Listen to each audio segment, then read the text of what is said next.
Hi everyone, I'm Daisy Victoria, and today we are going to answer the question, how did medieval people wash their clothes in the winter? And in fact, it's the same way that Nordic people still do some of the laundry in the winter today. The method we are going to explore is called snow washing. Snow washing is really effective on wool, which is a fiber that requires special treatment other than just tossing it in the wash with everything else. People have made clothing out of wool for ages, and in fact, for ages, people have also done snow washing. This practice seems to be traditional pretty much everywhere that they get snow. And it's been suggested throughout time to actually help with the cleaning of wool garments. So for me, I've actually never done snow washing before, despite having lived where there was snow. So I'm trying it for the first time this year. And I'm going to share with you guys how my process goes. Snow washing is exactly what it sounds like. It's washing with snow. So you're using snow to wash out your wool. A lot of people in Nordic countries do this today with their rugs. So a lot of times when the snow comes, it's like, yay, it's time to wash our rugs. And if you have a lot of wool clothing, like if you're a reenactor, now you can say, yay, it's time to wash my wool clothes. Because for me, now that I know this method and how it works, that's going to be me every time there's snow for sure. As we go through the method of snow washing, I'm going to show you guys how I did it. And I'm also going to tell you a little bit of what's going on in the process. Though what's honestly really cool to me is that they didn't need to know the science of what was happening for hundreds and hundreds of years. They just knew that it was cleaning their clothes and they knew that it worked. So there are two variations on kind of how I did the process. The first one was done at my mom's house, and the second one was actually done where I live, where we surprisingly got snow. So I was able to do it a second time. All right, so let's get to snow washing.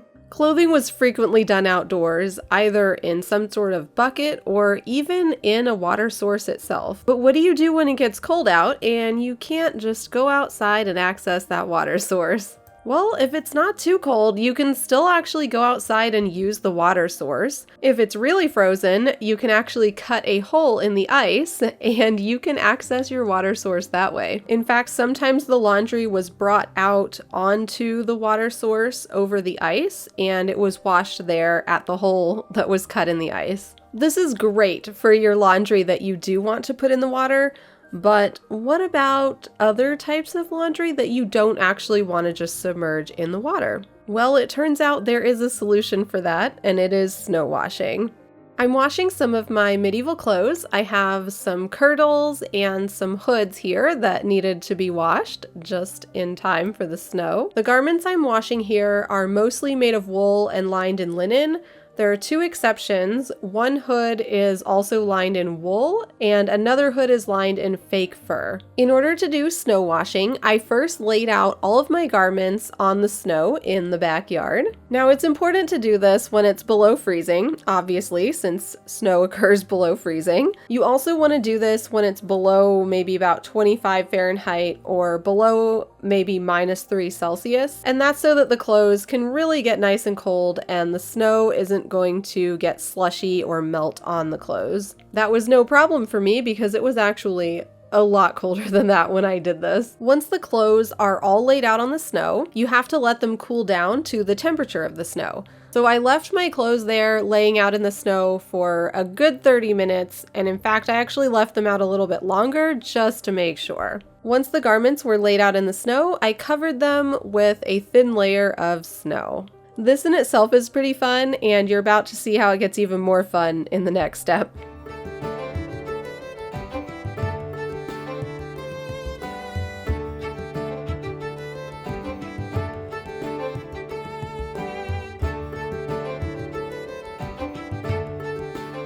Now is a good time to admire your clothes as they lay out with this layer of snow over them. Because to me, I really felt like my clothes here look like I just dug up a medieval grave. Here's my medieval clothing grave find, and it's right in my backyard. Isn't it awesome? Once the clothes have cooled down, it's time to beat them. That's right, you get to beat your clothes. I'll show you in my second attempt later how you can do this with more of like a proper method, but also if your shoes are clean, you can go ahead and stomp on them. Right now, it's important to get a little backstory. When I was little, we used to go to this old-time festival in Sweden called Gammelvalla. One cool thing we saw there was the Vammelstamp, which in proper Swedish is Vadmalstamp, but in our dialect, Vammelstamp. This machine was used to stomp or flatten out vadmal, which is a type of wool that's very common in Scandinavia. As you can see here, I'm really channeling my roots and becoming one with Vammelstamp. That's right, I am Vammelstamp. Stomping or beating the clothes provides agitation that one would normally get through laundry in other methods. It helps the snow to get in between the fibers, and it also helps to loosen some of the dirt and other particles that might be kind of sitting there inside your wool fibers. It's important that you do this on both sides of your garments, so you want to beat the snow in on one side and don't forget to beat the snow into the other side as well.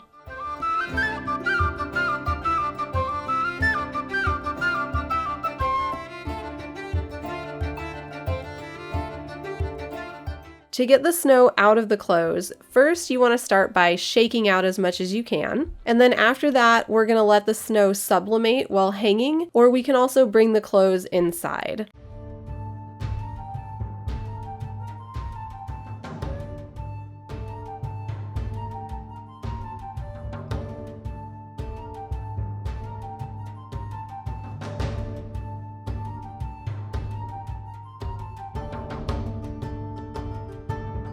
I wasn't too concerned with getting a little bit of water on these clothes, though I went ahead and brought them inside and just laid them out around the heater so that way they would dry really quickly. I'll show you what it looks like to hang the clothes up outside and go into that method a little bit more in just a moment when I do this the second time. For a first test, I was actually really pleased with the results. All these wool garments definitely needed a refreshing, and they all smell like good clean wool when I was done with them. I didn't really have much staining on these garments.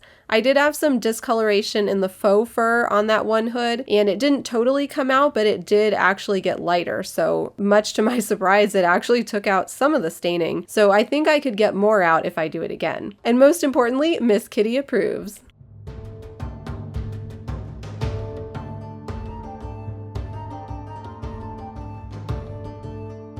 So a quick time out here, we're gonna prove that the snow is clean enough to use to do this. At my mom's house, we had kind of a thin layer of snow, but I was still using it. I still felt very comfortable with it. For the test, I collected snow from out in front of the house by the road, and then also in the back of the house where I was actually doing the snow washing. While usually snow from near the road is going to be dirtier than snow from the cleaner backyard, this was actually a rural area, so there wasn't much difference between the two. They both looked pretty clear when I melted the snow.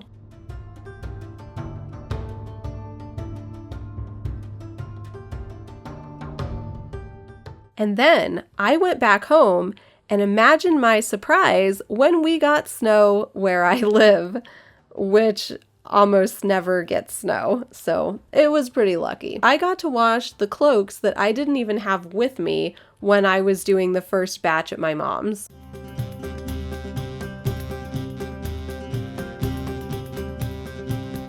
Special thanks to all the commenters on TikTok and Instagram. When I first posted that I was doing snow washing, there were a lot of questions about there being dirt in the snow, so I thought I'd do a more thorough experiment for you. It's currently snowing quite a lot.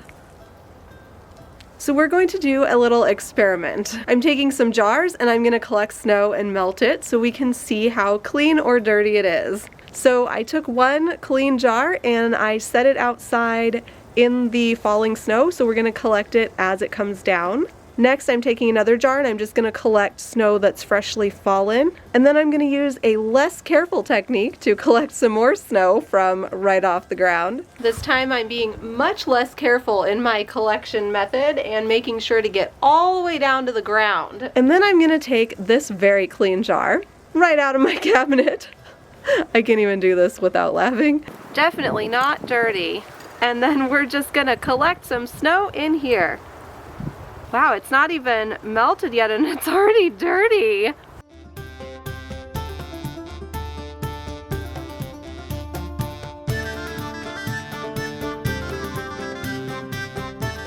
Here's the snow I collected. Totally clear. Not even a speck in there. And the snow I scooped up, also totally clean, not a speck. When I scooped up dirt on purpose, obviously there's a lot of dirt in there. It would be kind of weird if I didn't have dirt in that snow since I scooped up dirt. And this is the jar I took, you know, clean, but actually it was already dirty before I scooped up snow. And obviously still dirty. That wasn't because of the snow. Not even a speck in both of those. Dirty ones, obviously dirty. Next, I'm going to show you another method for beating the snow into your clothes. I was so excited to be able to do snow washing a second time this year, partially because I didn't have these cloaks with me at my mom's house and I knew they needed some washing. I didn't have as much space here as I did there, but luckily there was some room out in front of the house and the neighbors already know that I do weird stuff, so if they happen to walk by and see some cloaks laying in the snow, it's totally fine. This time I decided to beat the snow into my clothes the less fun way, using an actual broom instead of stomping on them. So this is something you can do if you don't want to stomp on your clothes for whatever reason, or if you don't have clean shoes, you could just use a broom. I once again laid out my clothes so they could cool down to ambient temperature, and I covered them up with snow, and then I beat the snow into them, and I made sure to do it on both sides.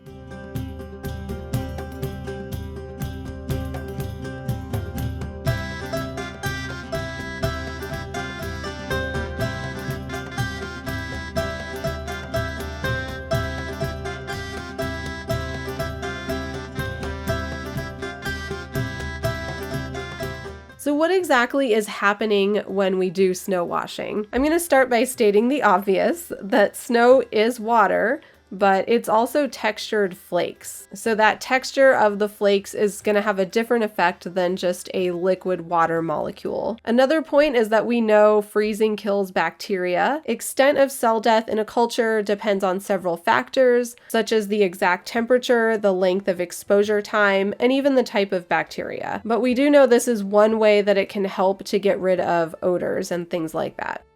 Another thing that helps us is agitation. So as we beat the clothes, we are helping to free some of those particles that are stuck in between the fibers. Now we noted that snow is actually water, and we don't really want to get wool wet, which is why it's nice to do snow washing. But wait, it's water. How is it not getting it wet? Well, the answer lies in the fact that the snow actually sublimates off of the clothes without getting them wet. So the first time that I did this, I wasn't really concerned with the clothes getting a little bit wet, but this time I thought I would actually go ahead and hang them up and let the snow sublimate, at least mostly outside. Sublimation occurs when a solid goes directly to a vapor and skips the liquid phase, and that's happening due to partial pressures in the air and in the substance. So basically, we don't need to know that much about it here. All we need to know is that the snow is turning from snow into vapor in the air, so it is actually leaving the garment. And because of this, we're not actually getting the wool wet with liquid water. And that's really important because sometimes you don't want to get your wool wet in order to clean it. Also on the subject of partial pressures and volatilization, many aromatic compounds will actually volatilize just when exposed to the air. So that is happening to some of the things that are in your clothes, making them smell. And that's actually why you can benefit from airing out your wool clothes, whether or not it's in the snow. Changes in temperature will also affect volatility and vapor pressure. We're not going to go deeply into that since this is not a thermodynamics course. Suffice to say, the different temperatures will have an effect on the volatility of various substances. Snow washing is an ages-old tradition that is still done today, and most importantly, I think this is the most fun way to wash your clothes. This second batch, I think, went even better than the first batch, and the reason for that is because I actually had some staining in these to evaluate. None of the stains came completely out, so keep that in mind. These were actually really old stains that I left for a long time, so maybe don't do that. Maybe pre-treat them a little bit. But the longer that I left the clothes out there and the more carefully I beat them and actually took care of the washing, the more the stains actually did lighten, which honestly surprised me how much it even did anything to the stains. You can kind of see here, at least a little bit on camera, that where I did do the snow washing, there's actually not clean snow left because some of the dirty particles actually came out of the clothes and are now in the snow. So not only is snow washing helpful to get my wool clothing nice and refreshed, I think it's also the most fun way to do laundry, and I really like it. This is Daisy approved. I think it's so cool that you can take something that people did for ages and ages, and they didn't even have to know exactly how it was working. They just knew that it worked for them. And we can actually still get a benefit from that today. That's just so amazing to me. I'm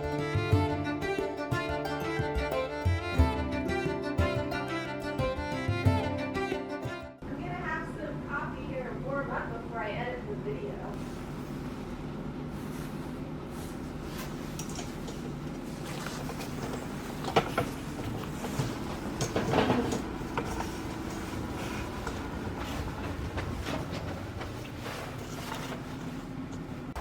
Привет! Howdy all. So Daisy has no idea. She does not know how snow washing works. So what we do here in Mother Russia, we put the clothes here, roll some snow,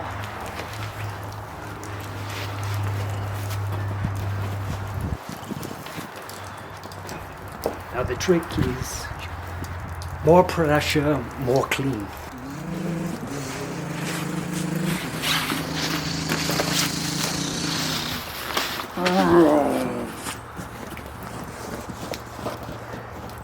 More pressure, more clean. Look, look. These were filthy before. Perfect. Russia.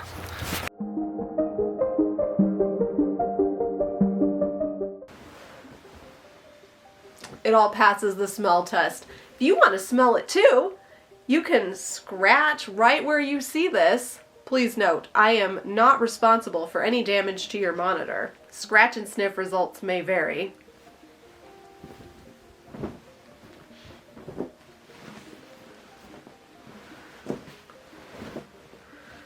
Stain-wise, there wasn't too much to worry about with these garments. They are outer garments. They're not things that get like a lot of body sweats and stuff on them.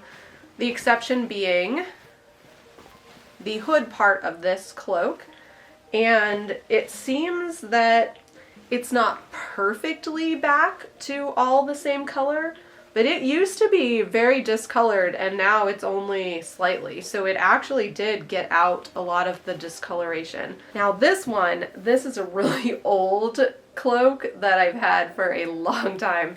And there are a few stains in here that were very deeply set into the wool. I don't know if you can even see them on camera. Honestly, I'm having trouble finding them all because they're lighter now. I was quite skeptical of this method getting out really deep stains because I know that when things are deep set into the fibers, it can be pretty difficult to get them all out, and it depends what they're soluble in. So I'm really impressed that it's lightened the stains. And this thing, okay, for this thing to smell like new wool is freaking amazing.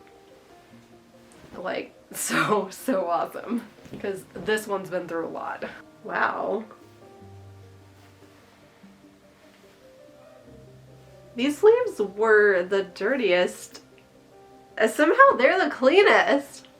That really worked really well on these sleeves. I wonder why the sleeves worked out so well.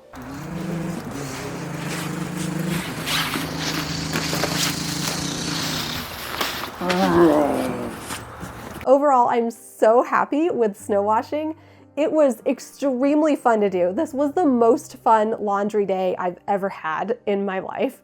And it actually worked on my wool clothes, which have kind of been sitting like airing out and wanting to have a full wash for some time now, and I am so excited to do more snow washing whenever I get a chance in the future. So now whenever there's snow, I'm gonna go, yay, there's snow, I can go play in it, but also I'm gonna go, yay, there's snow, I could clean my wool clothes. And if you guys try out snow washing too, I'd love to hear how it goes for you. And if you have someone else who lives near snow that might be interested, make sure you share the method with them too, because everyone deserves to be able to do this. If you like seeing me explore costumes and traditional costume-related topics, make sure you subscribe, hit the notification bell, and come find me on all the social medias as Daisy Viktoria. My website is daisyviktoria.com, and a special thank you to my patrons who help me so much to continue creating content for you guys. As always, I appreciate all of you so very much, and I hope that you have an absolutely wonderful day. Bye-bye.